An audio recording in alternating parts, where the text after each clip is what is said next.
All right, welcome to the Trailblazer postgame show. Utah Tech losing to Northern Arizona 45-17. Rod Zundel here with Max Christensen.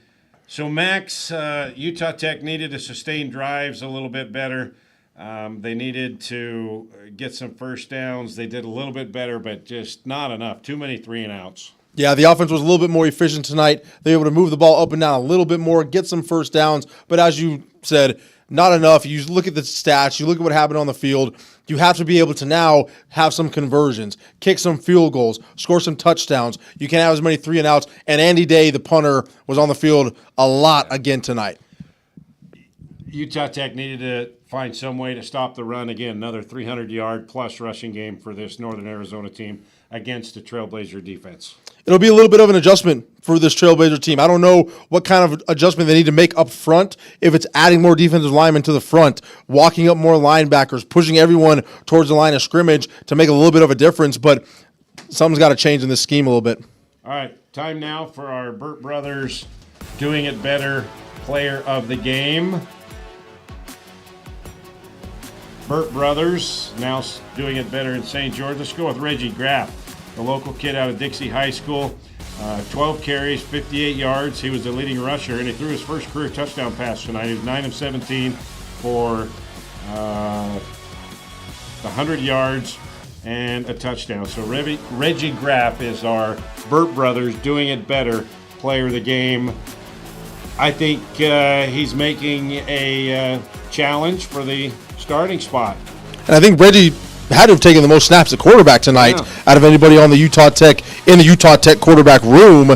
Maybe he is the answer at quarterback. Maybe they need someone who's a little bit more mobile, who can also get some throws off, do some different things there, show the defense a little bit more than just dropping back and trying to pick you apart. Waiting for head coach Lance Anderson. Want to ask him about Deacon Hill.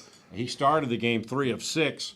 And then didn't play after the second quarter, after the end of the first quarter, and I didn't see him down on the sidelines. So we'll have to see if he somehow got injured or what the deal is there. But Luke McPhail came in and played most of the second quarter, and then Reggie Graff finished it off in the second half. Had played the best, had the most yards rushing on the team, and also passing. So it's going to be interesting to hear Lance Anderson, seeing if he made any kind of improvement, if he can see any light at the end of the tunnel.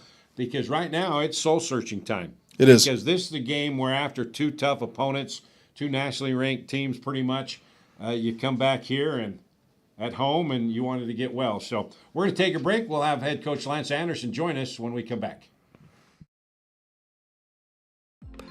Welcome to St. George Academy, home of the Dragon Slayers, where academic excellence meets individualized learning right here in Southern Utah.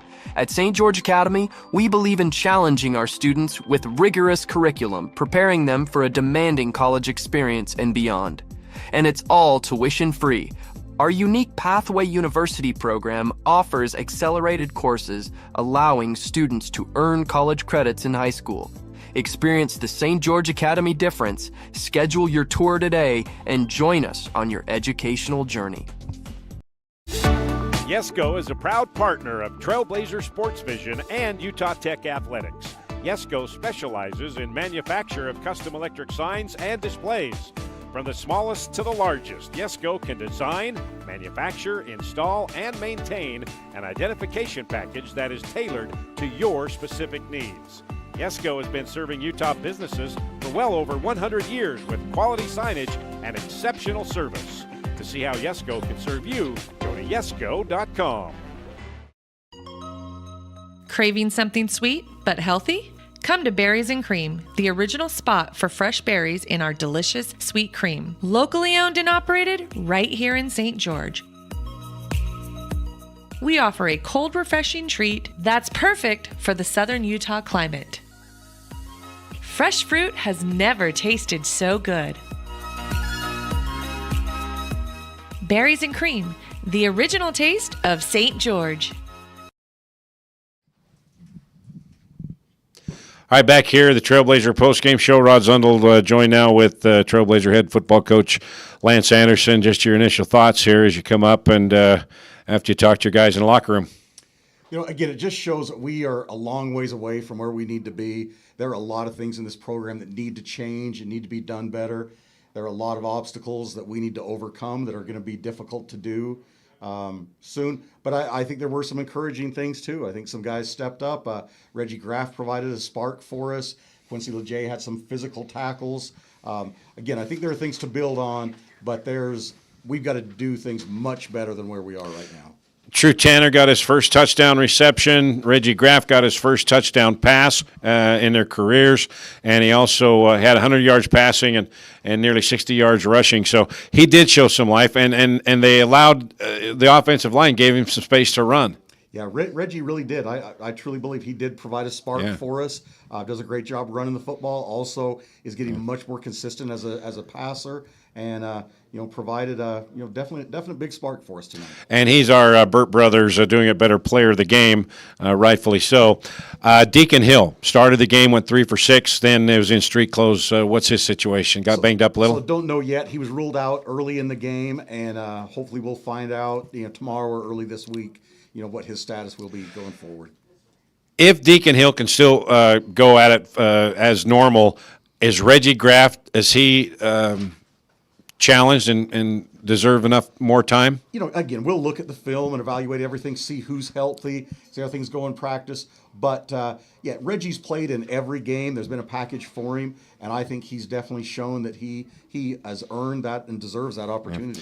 You knew that their defense, after watching them against Arizona, that they love to put on pressure, and they love to be physical, and they love to get after you. And you found that out tonight. They're where you guys want to get to. Yeah, they put a lot of pressure on us, and they did that to Arizona last week. And, they fly around on defense. They play fast and have a lot of pressure packages that present some problems. Okay, it doesn't get any easier. You go to UC Davis. They beat Southern Utah just up the road here, 24-21. They're ranked 12th in the country. It's been a gauntlet of a schedule, but this is what you signed up for. Yeah, I mean the teams these are some of the best teams in FCS, and then we played UNLV as well. This really shows us where we need to get, where we want to be. So it shows our guys the level of work that we need to put in, the level of commitment that it takes. So I think it's great for us because it shows us where we need to get. All right, we'll see how you do next week. And your first true road game where you get on a plane and go. So we'll see how you guys react to that. Coach, thank you for coming up. All right, that's Coach Lance Anderson, and Max Christensen III will join us now. And for some final thoughts, as Utah Tech now drops to 0-3, and they'll head to UC Davis, ranked 12th in the FCS, next Saturday night. Yeah. And you hear that on the Fan Sports Radio Network, obviously 8 o'clock kick, Utah time, and then pregame show at 7 o'clock. All right, Max, final thoughts. Deacon Hill was banged up. Have to see how he goes. High praise for Reggie Graff.